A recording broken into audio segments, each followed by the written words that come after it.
Alemanha nazista matou 11 milhões de pessoas, 6 milhões só de judeus. Durante e logo depois dessa barbárie, uma grande leva de europeus fugiu do continente. Pessoas que salvaram as vítimas e foram descobertas, que participaram da resistência contra Hitler, que passaram anos em esconderijos, perderam familiares, bens, identidade, saúde, enfrentando fome, sede e condições subhumanas. E são também, sobretudo, aqueles que inacreditavelmente saíram vivos dos campos de trabalho escravo e de extermínio. Uma parte dos sobreviventes do Holocausto veio reconstruir a vida aqui no Brasil. E são as histórias de vários deles que você vai conhecer agora no Caminhos da Reportagem.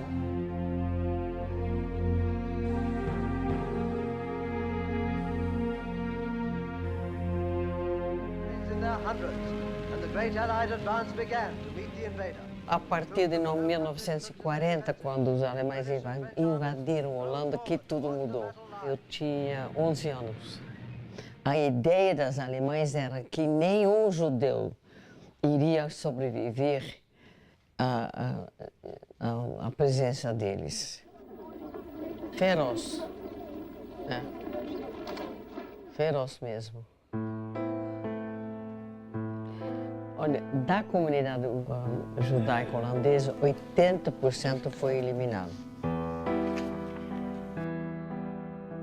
No fim da guerra, eu acho que eu estava pesando, isso quando eu já tinha comido, uns 30 quilos.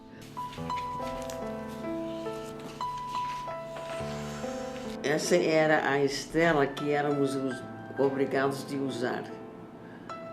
Assim, num casaco.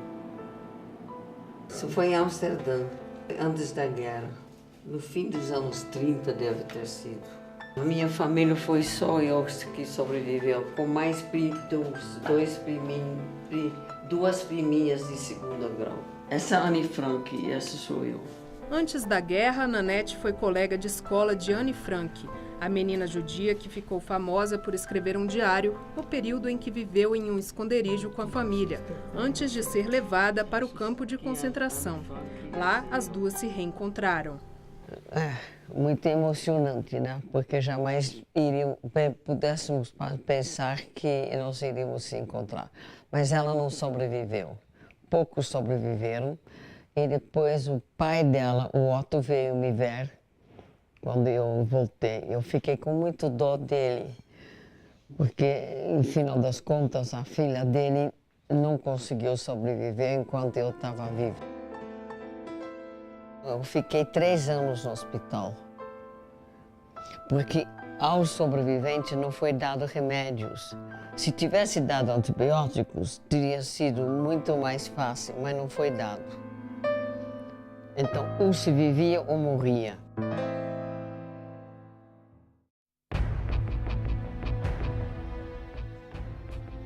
Durante a Segunda Guerra Mundial, seja na Alemanha, seja nos países conquistados pela Alemanha nazista, no auge, os campos de concentração chegou a ter mais de 18 milhões de pessoas confinadas.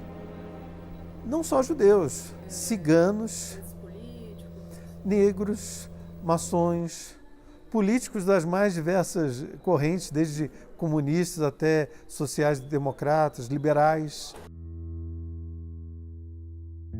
Eu comecei a andar com a Estrela de David na Polônia. Estrela de David, que sou judeu. Paguei muito caro para ajudar. Como é que o senhor fez para sobreviver dentro dos Trabalhar, campos? se não entreguei, trabalhei.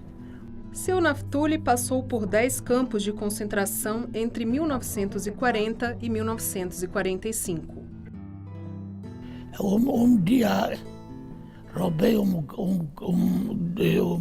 comida de cachorro e comeu. Eu ainda tinha sorte que eles não me pegaram.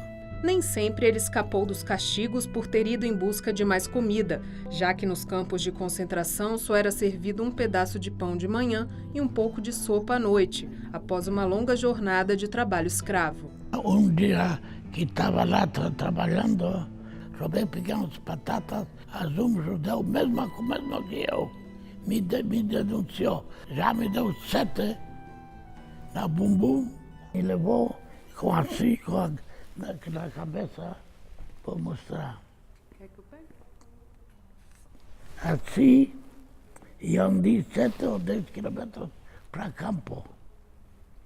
E me deram 25 na bumbum. Sobreviveu, mas perdeu a família inteira. O irmão foi assassinado nas câmaras de gás, como muitos outros. Existia um grupo especialista em extermínio, seja por fuzilamento, seja por incineração de grupos judeus. Só que tinha um problema, vamos dizer assim, isso gerava problemas assim, mentais nos soldados. É uma questão grave de consciência, uma questão gravíssima, né? Alguns fugiam, outros acabam cometendo suicídio, né? E outros ficavam totalmente loucos, perturbados e começavam a matar os seus próprios companheiros, né? Então, uma forma de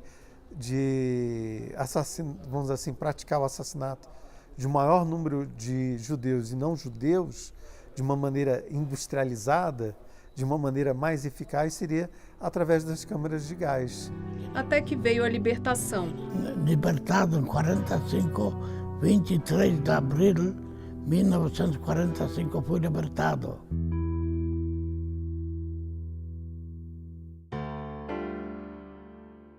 Polonês também, seu Júlio, como é chamado no Brasil, lembra que pouco antes do fim da guerra, os prisioneiros desnutridos, exaustos, sem saber o paradeiro dos familiares e depois de muita crueldade, foram forçados a andar quilômetros entre um campo de concentração e outro. Fato que ficou historicamente conhecido como Marcha da Morte. O meu irmão tinha os pés muito machucados. Ele desistiu, simplesmente falou, não quero mais andar, eu quero ficar aqui, quero morrer aqui, chega de tudo isso.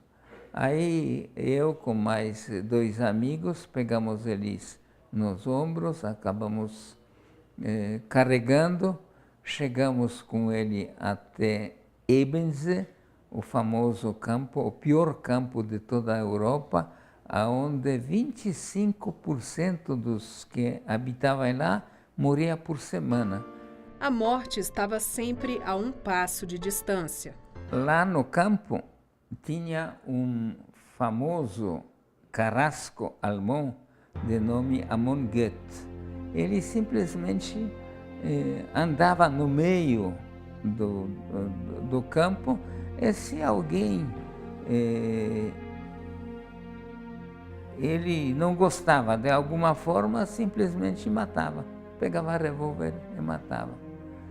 E eu estava numa vez num grupo que ele pegou 2 ou 3 e simplesmente matou. Podia ter sido eu também, porque praticamente sem motivo nenhum.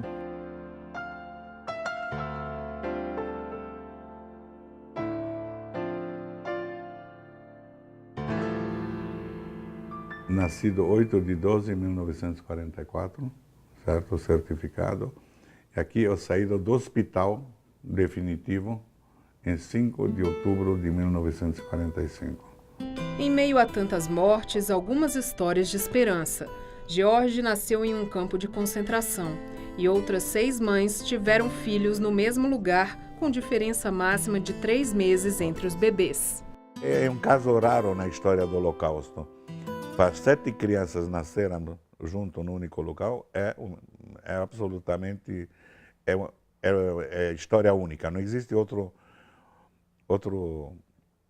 caso semelhante na história do Holocausto, onde sobreviveram 7 crianças que nasceram no mesmo local, dentro de um campo de concentração. Isso não existe. George recorda os momentos mais difíceis relatados pela mãe. Ela teve 3 momentos muito, muito grandes. Quando foi descoberto pelas nazistas, porque ela sabia que estava grávida.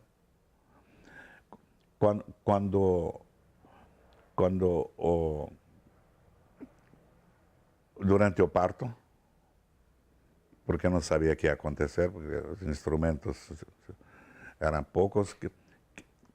quem cuidou dela é um médico como prisioneiro, um médico húngaro chamado Dr. Kovács, judeu, que cuidou de todas as mães e que perdeu a mulher no Holocausto. Por que Deus protegeu o quem foi proteger-nos e nós outros? Isso sempre ficou para ela um ponto de interrogação. Em 6 milhões que morreram, 1,5 milhão de crianças.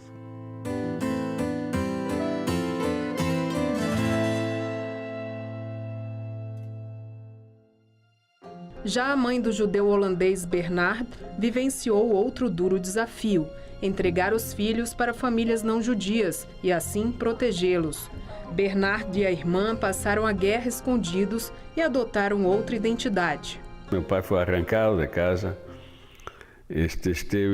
foi levado mandado para um campo de detenção na Holanda, que já existiu desde a Primeira Guerra Mundial por outros motivos. E 15 dias depois minha mãe recebeu uma carta da Cruz Vermelha que ele tinha morto.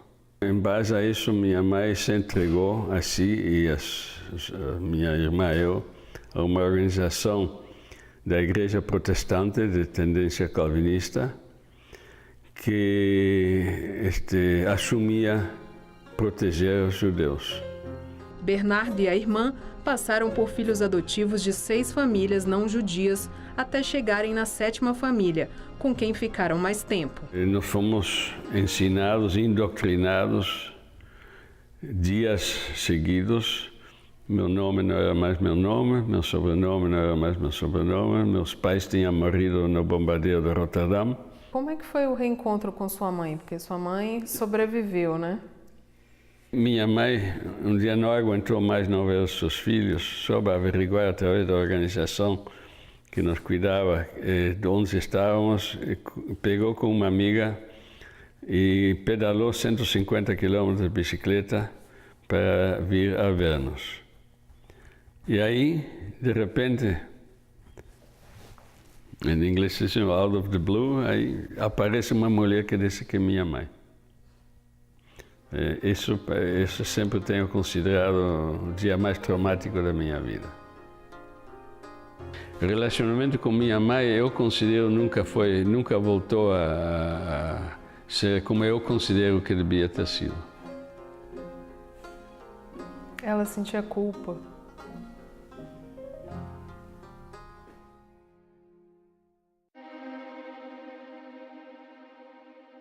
O que aconteceu durante o Holocausto deixou sequelas psicológicas nas vítimas. E muitos, como a judia romena Dona Lulo, também tiveram graves consequências físicas. Aos 20 e poucos anos, logo depois de ser libertada, ela perdeu um pulmão por uma tuberculose adquirida no campo de concentração. Ela falou uma vez que em um dos campos ela dormia numa mina de chumbo. Ficavam, ou trabalhavam dentro de uma mina de chumbo. Provavelmente o trabalho era dentro de uma mina, porque para ser camuflado, né? Para não sei direito. Então devia ser um ar muito ruim também. E com alimentação do jeito que era, uma alimentação fraca, né? Aí ela ficou dodói, não é? Totalmente lúcida aos 92 anos e com excelente memória, Dona Lulo tem dificuldade de se expressar por causa da baixa oxigenação. A senhora nasceu na Romênia, na região conhecida como Transilvânia? Conta pra gente. Eu nasci falando 2 línguas, húngaro e romeno. Húngaro em casa e romeno na escola. Pouco antes de Dona Lulo nascer, a região em que vivia fazia parte da Hungria. Depois passou a ser da Romênia. E quando Dona Lulo voltou para lá, ao sair do campo de concentração, já estava sob o domínio da União das Repúblicas Socialistas Soviéticas. Os países das vítimas, como Dona Lulo, não eram mais os mesmos. Eles foram transformados em apátridas, eles perderam a sua cidadania, eles foram expulsos da sua terra natal, né? Então são pessoas que não têm mais lar, perderam suas casas, perderam seus bens, a partir de uma política de intolerância que culminou em genocídio.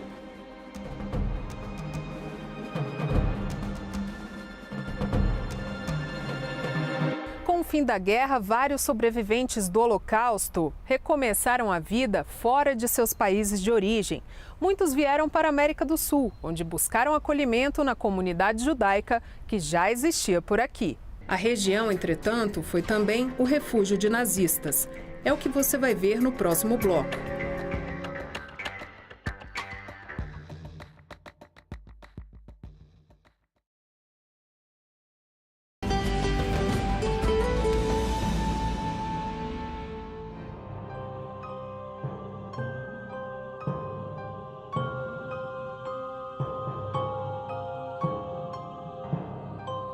O antijudaísmo ou antissemitismo, ele tem as suas raízes longínquas, mas ele aconteceu por motivações diferentes. Na antiguidade, nós podemos dizer que essas perseguições, o ódio contra os judeus se devia ao fato de eles serem monoteístas, cercados por povos que acreditavam em várias divindades. Na era moderna, houve outras motivações não só religiosas, que sempre acabou tendo durante a história dos judeus, mas perseguições de caráter ultranacionalista, de caráter social, de caráter até mesmo racial ou biológico, né? Até desembocar na Alemanha do início do século XX. Quando Hitler se torna chanceler da Alemanha em 1933, a situação piora. Ele logo tira os empregos públicos dos judeus e dos opositores políticos. 1933 considerado como um período de ruptura, de mudança, a partir da implementação das leis raciais, as chamadas leis de Nuremberg, que é um ponto importantíssimo que vai impulsionar a imigração forçada, principalmente dos judeus. Aqueles que não conseguem um visto para imigrar aos Estados Unidos vão optar pela Argentina, Brasil, Austrália, quer dizer, as oportunidades que são oferecidas naquele momento. Muitos migraram para São Paulo, Rio de Janeiro e Curitiba. Outra cidade brasileira para onde vieram várias famílias de judeus foi Porto Alegre. Ainda nas primeiras décadas do século passado, eles se instalaram principalmente no Bonfim, que ficou conhecido como o bairro da comunidade judaica na capital gaúcha. Mais tarde, quando chegaram os que sobreviveram à Segunda Guerra Mundial, encontraram aqui uma rede de acolhimento já formada. No Instituto Cultural Judaico Marc Chagall, que fica no prédio da Federação Israelita do Rio Grande do Sul, a linha do tempo mostra que muitos judeus já haviam imigrado bem antes da Segunda Guerra, que começou em 1939, como o pai da diretora do Instituto. Meu pai veio de Michaliska, como ele dizia, Lituânia, no final da década de 1920.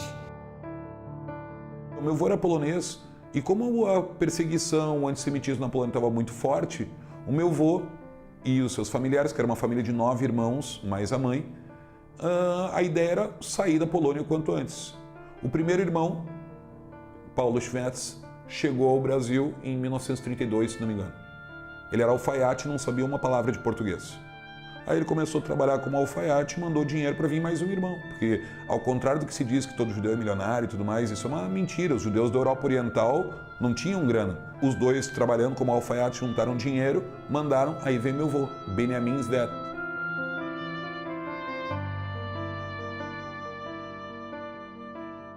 Todo mundo vai trabalhar, juntar dinheiro, mandar e vai vir um irmão por irmão.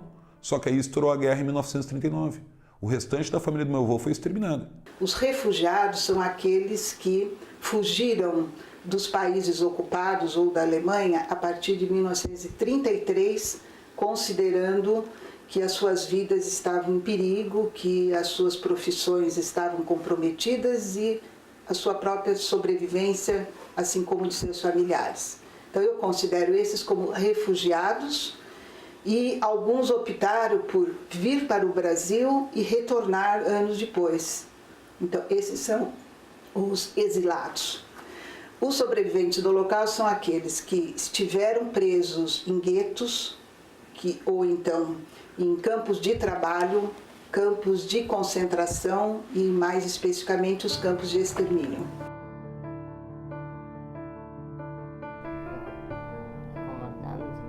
A Herta, ela é sobrevivente da Segunda Guerra, do Holocausto. Eu sou o filho mais velho, meu nome é Mário, e ela está no Brasil, oriunda dos campos de concentração. O último foi de Bergen-Belsen, para onde ela foi levada de Auschwitz, onde ela permaneceu algum tempo, onde foi feita a gravação no braço dela. Herta nasceu em 1918 em uma região que pertencia ao Império Austro-Húngaro, mas que se tornou parte da Polônia. Ela relembra a vida antes do Holocausto. Eu era bailarina porque foi nomeada de bailarina. Todos gostavam muito de mim. Estampou vários jornais da época, mas os recortes guardados foram confiscados pelos nazistas. É porque o regime tentava desvincular a pessoa da realidade dela, de todas as raízes. Então eles tiravam todos os pertences, álbuns de fotografia, todas as pessoas que estavam no campo não tinham mais nenhuma referência. Não tinha uma referência de filhos, de pais, de irmãos. E isso aí levava a pessoa a um grande sofrimento psíquico, né? E acabar não tendo nem vontade mais de viver. Ela veio ao Brasil porque foi o único lugar que ainda tinha alguém que ela conhecia que sobreviveu ao Holocausto. Ela perdeu a família, eram 5 irmãos e os 2 pais, todos eles foram eliminados durante o Holocausto. Ela foi a única sobrevivente. Ficou 1 ano se recuperando num hospital na Suécia. Ela, na época, quando terminou a guerra, pesava 28 quilos.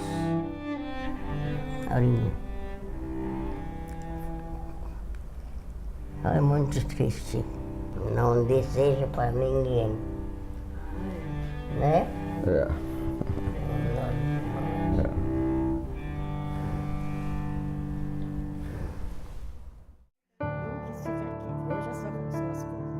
A parisiense Jaqueline traz na memória outras histórias do período do Holocausto. Filha de um judeu polonês com uma francesa, ela relembra como a França entregou o pai dela e os demais.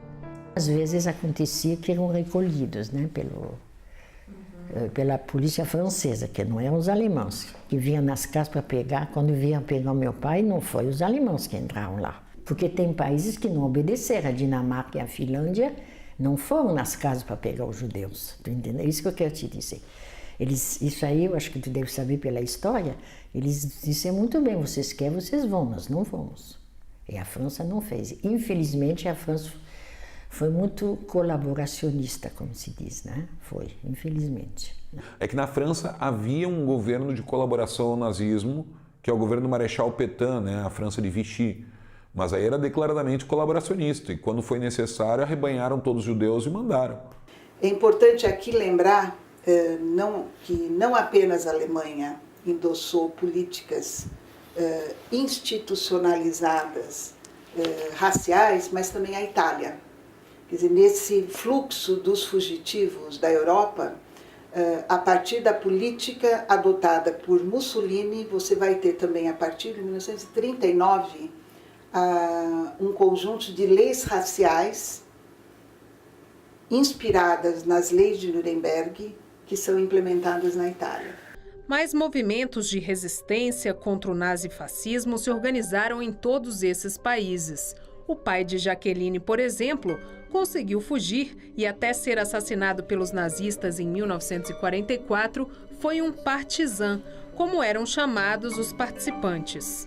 Seu pai foi para o interior porque ele foi fazer parte de um grupo de resistência. Exatamente, de resistência. Ele foi um partizan, é assim que você fala? Exatamente, partizan, resistant, como se diz. Os partisãs, normalmente, eles tinham uma vinculação com o socialismo soviético, na época comandado pelo Stalin, né?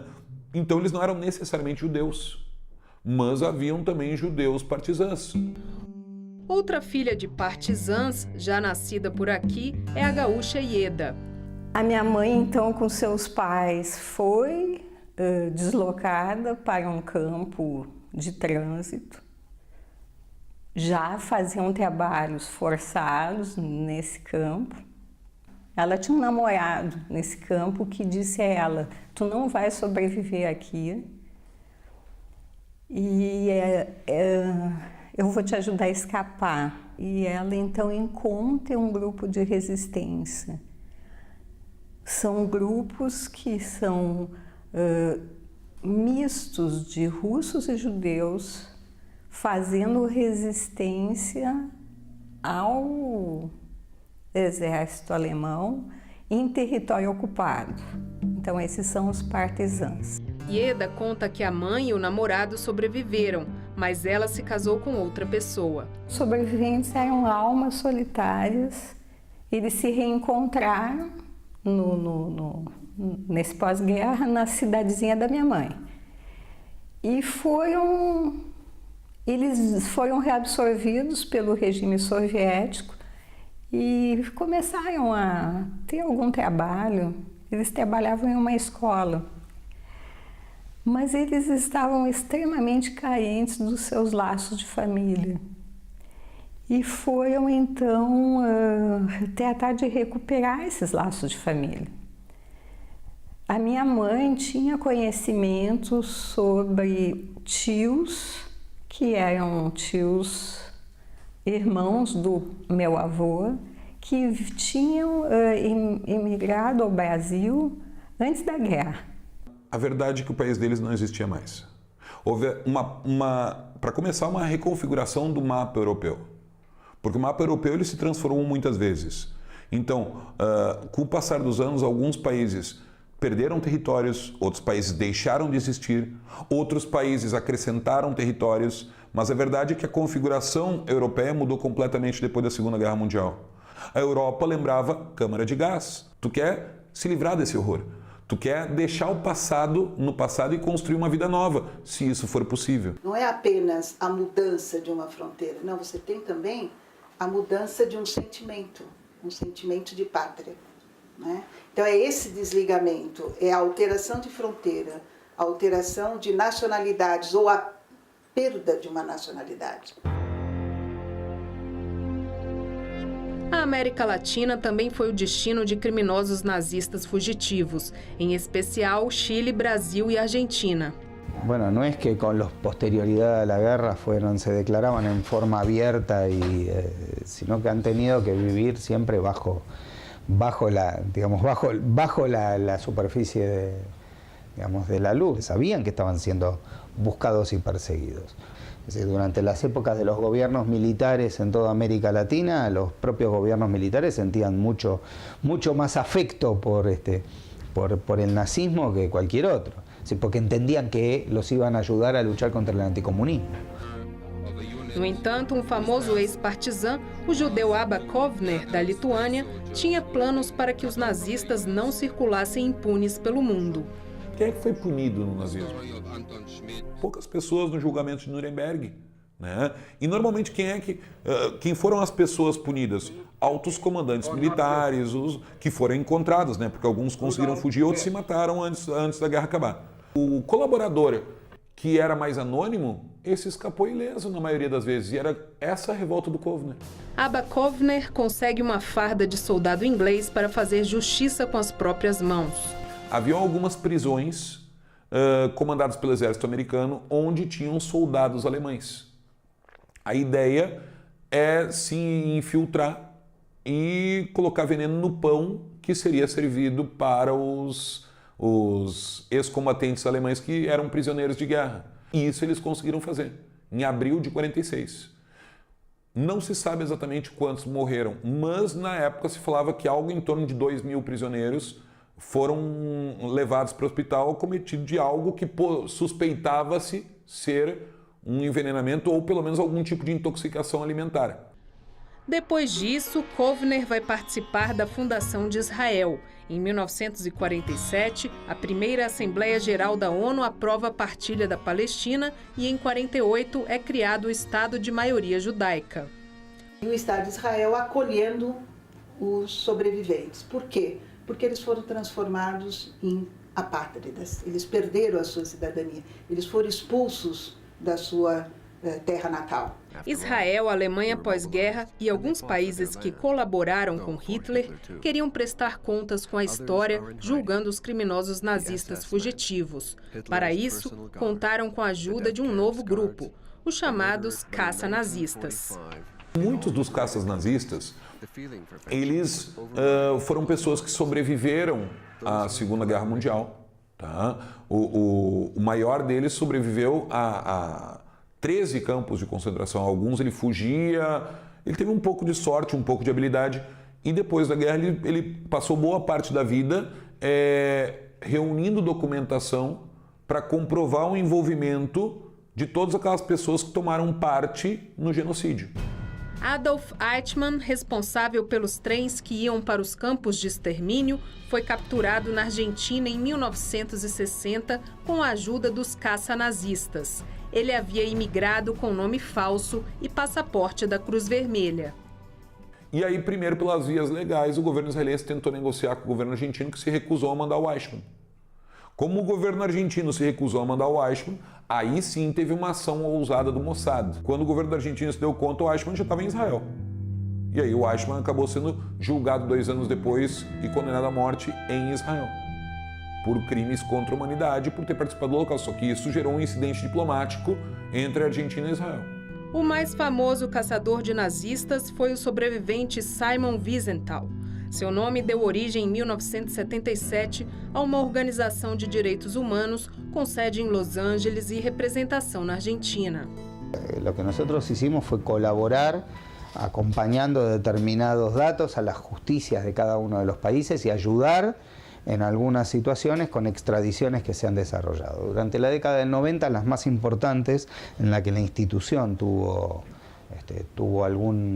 alguna colaboración fueron a principios de los 90 Erich Priebke, que fue detenido estando en Bariloche, y la gente de nuestra institución colaboró en aquel momento con la Embajada de Italia para poder lograr la extradición, porque él fue juzgado en Italia y murió allá, a los 100 años en Roma. En el otro caso, en el año 1998, nosotros sí colaboramos con la detención y luego extradición a Croacia de Dinko Sakic, que fue quien estuvo a cargo del campo de concentración de Jasenovac, justamente en Croacia, y que fue uno de los más importantes perpetradores de aquella época. Mesmo com a atuação desses grupos, muitos líderes nazistas ficaram impunes. Caso do médico alemão Josef Mengele, que fez terríveis experiências com prisioneiros no campo de concentração. A minha mãe conheceu esse médico Mengele, que fazia experiências com crianças e pessoas lá em Auschwitz. A minha mãe passou pela seleção do Mengele. Ela passou por essa seleção, ela e a irmã que ainda sobrevivia. E como ela tinha condição física de trabalho, ela foi selecionada para a vida. Então, essa foi uma seleção onde o Mengele estava presente, ela lembra bem dele. Mengele também foi com nome falso para a Argentina e depois da captura de Eichmann, fugiu para o Paraguai e para o Brasil. Aqui, morreu em 1979, aos 67 anos, no litoral paulista. A ossada foi reconhecida por perícia da Universidade de São Paulo. Outra coisa importante é aquele foramen que eu lhe falei, que aqui não tem osso suficiente para ter implantação junta aqui de 2 incisivos pertinho um do outro. E por isso eles se implantam mais lateralmente, o que causa o diastema, aquele afastamento. O que levou à identificação foi um conjunto de características coincidentes e, por outro lado, a ausência de discordância em toda a pesquisa que nós fizemos, procurando pontos discordantes. E depois do intervalo, o acerto de contas com o passado, depois de 7 décadas do fim da Segunda Guerra Mundial e da criação do Estado de Israel. Voltamos já.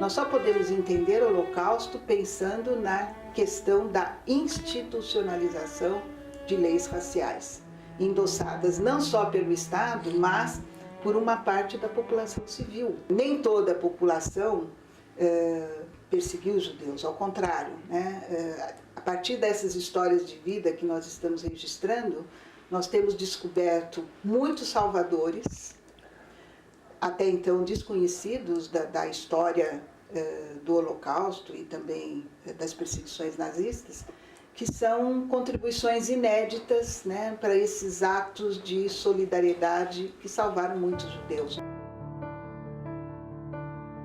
Meu pai foi um exemplo de solidariedade. Em 1943, que começou uma perseguição muito forte dos judeus na nossa região lá. E ele sabia que tinha 2 famílias na nossa cidade lá. E ele foi de moto, foi lá ver como é que ele estava. E ele chegou na hora certa. Na noite que ele foi lá, eles estavam saindo da casa dele, já estavam se preparando, só que eles não sabiam para onde ir. E ele prontamente então já ofereceu para ele, não, vamos lá para minha casa. Johannes conta que o pai até ajudou a afundar um navio nazista e foi descoberto. Por isso, apesar de não serem judeus, a família teve que viver escondida até o fim da guerra. E a gente se encontrou de novo com os judeus, passaram a ser nossas famílias, nossos tios e tias, começaram a viver muito com a gente. Eles ajudaram meu pai também a reconstruir a casa.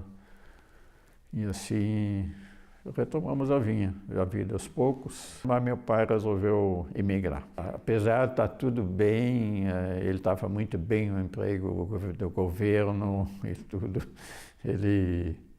mas ele não queria mais. Porque, não, o motivo principal foi a Guerra Fria, né? Todo mundo falava ainda que ia ter guerra de novo e tal, então ele queria ir embora. Ele disse que não queria passar outra guerra. Holandês católico, o pai de Johannes teve sua coragem reconhecida por governos de vários países. Lembranças que ele guarda com orgulho. No Israel, eles costumavam criavam um bosque de honra para pessoas que ajudaram, salvaram judeus, e que fizeram coisas por eles. Então meu pai ganhou lá, minha mãe também, em nome da nossa família, foi plantado então árvores nesses bosques de honra.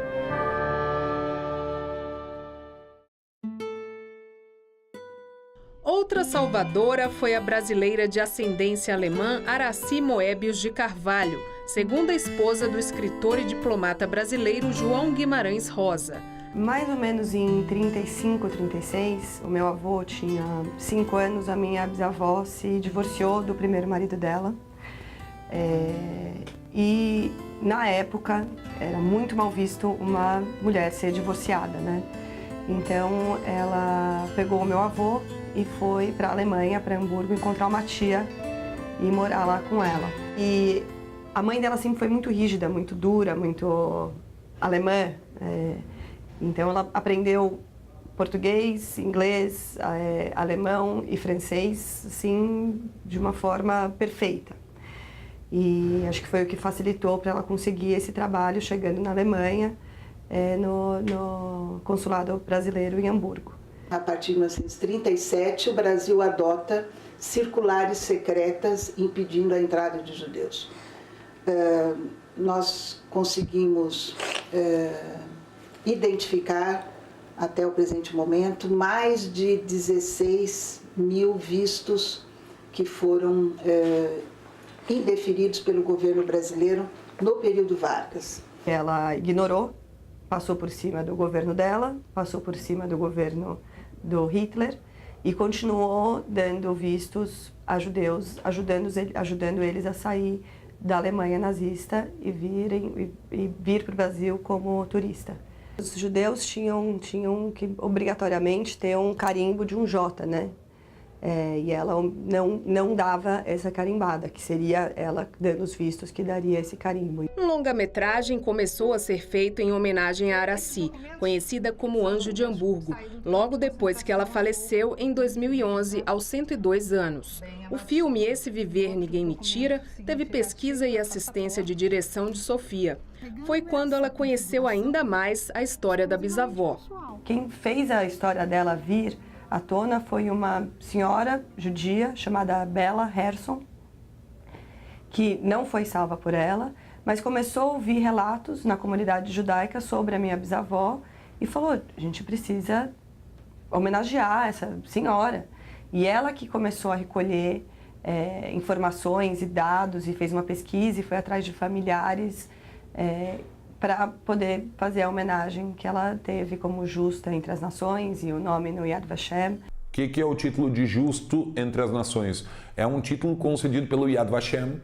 Yad Vashem é o Museu do Holocausto, né, que zela pela memória daqueles que pereceram no Holocausto, que os justos entre as nações são pessoas que têm basicamente 3 requisitos. Primeiro, não pode ser judeu. Tem que ter comprovadamente salvado uma ou mais pessoas na Segunda Guerra Mundial. E o mais importante, não podem ter recebido nada por fazer isso. Eu não sabia nada de Aracy. Diziam coisas a seu respeito.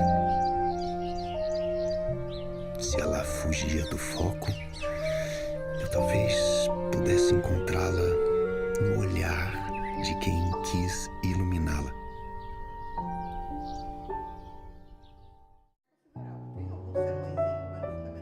A vida de Anita Benário Prestes também foi salva. Filha da judia comunista alemã Olga Benário com o comunista brasileiro Luiz Carlos Prestes, Anita nasceu em uma prisão em Berlim, 6 anos antes do Brasil mudar de lado e declarar guerra à Alemanha e demais países do eixo. Nesse período em que minha mãe é extraditada, né, que é 36, está em plena lua de mel do Getúlio, do governo brasileiro, com o governo alemão. Era o que meu pai dizia, né? O Getúlio foi uma forma de dar um presente ao Hitler, por um lado, que ele estava querendo agradar naquele momento, né? Por motivos econômicos, estratégicos, etc. E, por outro lado, né, uma forma de torturar o Prestes. Foi assassinada, né, numa câmara de gás, como muitas outras, em abril de 42. Antes da morte, houve campanha internacional para que ela fosse libertada. Na medida em que eu nasci, a campanha se estendeu a mim também. Então, essa campanha era muito forte nos Estados Unidos e também na França e em outros países da Europa, na Inglaterra. Tinha um advogado francês que era um grande nome na França e que se mexeu nesse sentido e tinha boas relações na Alemanha, acompanhou a minha avó e a minha tia à prisão, quando foi o meu resgate, né? Por isso que eu digo que sou filha da Solidariedade Internacional. Todos esses reconhecimentos, homenagens e histórias estão registrados em projetos de memória pelo mundo. Aqui no Brasil, a professora Tucci coordena o Arquivo Virtual sobre Holocausto e Antissemitismo, ArcShoah. O acervo já reúne cerca de 300 depoimentos de sobreviventes, salvadores, exilados e refugiados do nazifascismo no Brasil. O que o nosso projeto faz é reconstituir essas rotas de fuga Vamos atrás dos vistos isso é muito interessante, porque muitos imigraram com vistos falsos ou com documentos falsos, vamos dizer assim, como católicos, como protestantes. A judia romena Dona Lulo, uma das moradoras pioneiras de Brasília, veio nos anos 60 e vive até hoje com outro nome. E o nome dela aqui é Ida Rosenberg, que é o documento dela. Ela escreveu um livro, assim como Dona Herta, a sobrevivente A21.646, que ano que vem completa 100 anos de idade. Né, mãe? Vamos comemorar teu aniversário? Se Deus quiser. Muitos sobreviventes contribuíram com obras biográficas para o resguardo da memória e da história. É um livro que começa na Bulgária, é um romance, na verdade, mas a parte da Bulgária é romanceada em cima dos meus pais. O livro fez com que algo maior fosse lembrado. Com 20 e poucos anos, meu pai virou uma pessoa de posses consideráveis, porque ele era o único distribuidor de automóvel da Bulgária naquele momento. E ele gostava muito de filmar e fotografar. E um jovem com uma filmadora, coisa raríssima naquele tempo, estamos falando no fim dos anos 30, né? Começo dos anos 40. Ele, quando foi levado ao campo de trabalho forçado em 1941, como todos os judeus adultos, homens adultos, ele fez o filme do campo, da atividade no campo. Ele editou isso num rolo de filme de mais ou menos 20 minutos. Mostra o pessoal trabalhando, quebrando pedra, recebendo coisas para fazer comida, fazendo comida, afiando ferramenta, pondo dinamite para estourar pedra. Como ele fez o filme, quer dizer, quem autorizou, por que ele fez, isso a gente não sabe. Mais de 70 anos depois, quando o pai de Salvador faleceu e o livro sobre sua vida havia acabado de sair, familiares lembraram da existência do vídeo e decidiram ligar para o Museu do Holocausto de Washington. É um material único.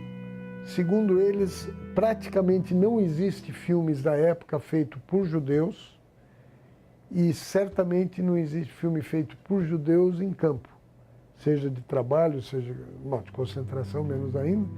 E, nesse sentido, esse filme é único.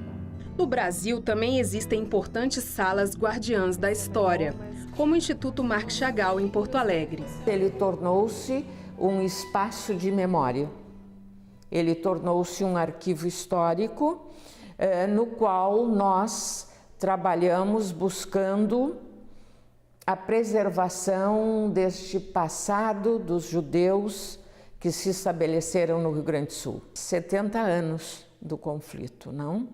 Quer dizer, a geração dos sobreviventes, nós estamos vendo que é pequena atualmente. Então, é o temor da perda da memória, né? Quem tem a oportunidade de conversar com o sobrevivente acaba sendo uma testemunha também, porque eu sou testemunha de ter conhecido um sobrevivente. Então, quem estiver me ouvindo e tiver oportunidade de... É bom se apressar, porque os sobreviventes estão ficando velhinhos e não duram para sempre. O pai de José, judeu alemão falecido em 2015, fazia questão de falar sobre o que aconteceu e deixar tudo registrado. Sua memória também está preservada aqui no Museu do Holocausto de Curitiba. A partir da inauguração do museu, os sobreviventes e as suas famílias começaram a nos procurar para contar suas histórias. Mas junto com a história, muitas vezes nos vêm objetos, passaportes, livros, fotografias, documentos. Nós temos uma boneca que conta a história de uma jovem, tem um violino que conta a história de um outro jovem. Muitos visitantes chegam aqui ao museu e se surpreendem a não ver uma pilha de sapatos, e sim um sapato. Porque com a pilha de sapatos a gente se choca. E com um sapato nós perguntamos de quem era esse sapato, como era o nome dessa menina, o que será que aconteceu com ela, o que será que eu hoje posso aprender dessa história, será que nós vamos conseguir contar essa história?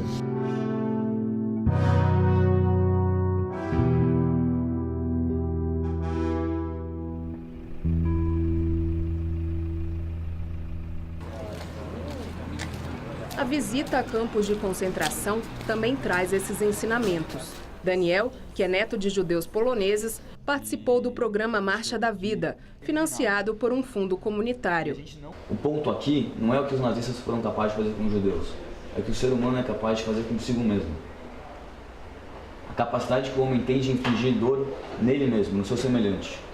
Eu acho que a mensagem, não digo a mais importante, mas a mais marcante dessa viagem foi essa. A gente entra como um judeu ali, sofre com os nossos antepassados, mas percebe que a gente está ali na condição de ser humano. O que culmina na viagem? Uma reflexão bastante problematizadora. O que isto significa? Por que eu vim para a Europa, para um dos continentes mais ricos da história, que deu para o homem a cultura, a ciência, as artes, a música, a filosofia, né? E deu também campos de concentração e campos de extermínio na metade do século XX. Quer dizer, quando o conhecimento humano já estava absolutamente no seu auge, né? Já se conhecia muito. E, de repente, no meio da Europa, monta-se uma máquina da morte. Então, acho que isso tudo é levado em consideração, né? Aonde o ser humano é capaz de chegar em termos do mal. A gente anda na Alemanha, os alemães não só fazem questão de lembrar o que fizeram, como fazem questão de dizer, nós é que fizemos, isso não vai acontecer de novo. A gente anda nas ruas de Berlim, a gente vê uma plaquinha dourada no chão, escrito o nome não falo judeu, porque não foram só judeus que foram deportados e mortos. Eles fazem questão de falar, aqui morava uma pessoa e nós alemães o tiramos dali. Das Projekt Stolpersteine ist ja das Projekt eines einzelnen Künstlers.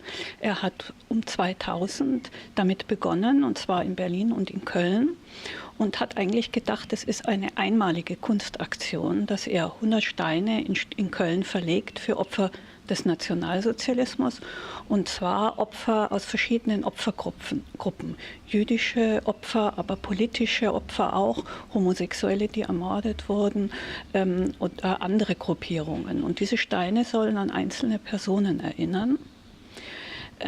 Das Projekt hat sich also aus ganz kleinem Anfang zum größten Gedenkprojekt in Deutschland, vielleicht auch in Europa entwickelt. Und zwar deswegen, weil es von der Bevölkerung unterstützt wird, also von privater Seite auch finanziert.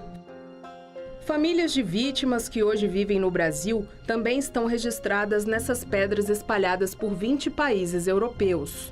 Na Alemanha, são cerca de 61 mil pedras de tropeço. Mais de 2.000 só na cidade de Colônia, onde funciona esse centro de documentação do nazismo. O prédio foi uma das sedes da Gestapo, a polícia secreta de Hitler. E por ser um cenário original, é visitado por grupos escolares. No país, o tema nazismo e holocausto está previsto nas aulas de história dos estudantes do 9º ano. Um semestre inteiro é dedicado ao assunto. Ich habe versucht, meinen Schülern klarzumachen, dass es ein Thema ist, für das sie selbstverständlich keine Verantwortung haben, aber wir haben die Verantwortung hinzuschauen. Denn es gibt auch heute noch viele Menschen, die können nicht wegschauen, weil es sie persönlich betrifft. Und das habe ich insofern, glaube ich, geschafft, den Schülern nahezubringen, weil auf die Frage, ob sie es denn für sinnvoll halten, sich damit auseinanderzusetzen, auch alle Schüler durchweg klar gesagt haben, ja, das ist ein wichtiger Bestandteil, wir wollen wissen, was passiert ist, und es ist besser hinzuschauen und sich wirklich damit auseinanderzusetzen. Já para esse professor universitário, ainda há muito o que fazer para que os jovens alemães entendam esse capítulo da história do país. They are surrounded by it in media, and it's a very, very important topic for historical consciousness. So when it's been dealt with at school, they notice as a kind of relation between the general interest and what has been done at school, and therefore they have the impression they are dealing with it all the time. When people deal with them in memorial sites, or when you ask them, and even when you deal with them at the university, you have the impression there is still a lot to be done in terms of knowledge and understanding.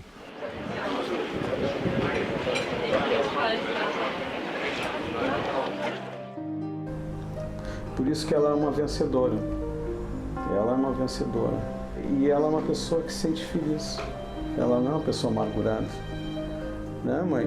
Tu tá feliz ou infeliz? Estou feliz. Reconstruiu a família. Isso é a vitória. É necessário que as pessoas se conscientizem, que as novas gerações tomem conhecimento do que já aconteceu para evitar de todas as formas que isso se repita, né? Para esses sobreviventes que fizeram disso uma missão, eles acreditavam nisso, acreditavam que esquecer os seus parentes, esquecer as vítimas do Holocausto seria matá-los novamente.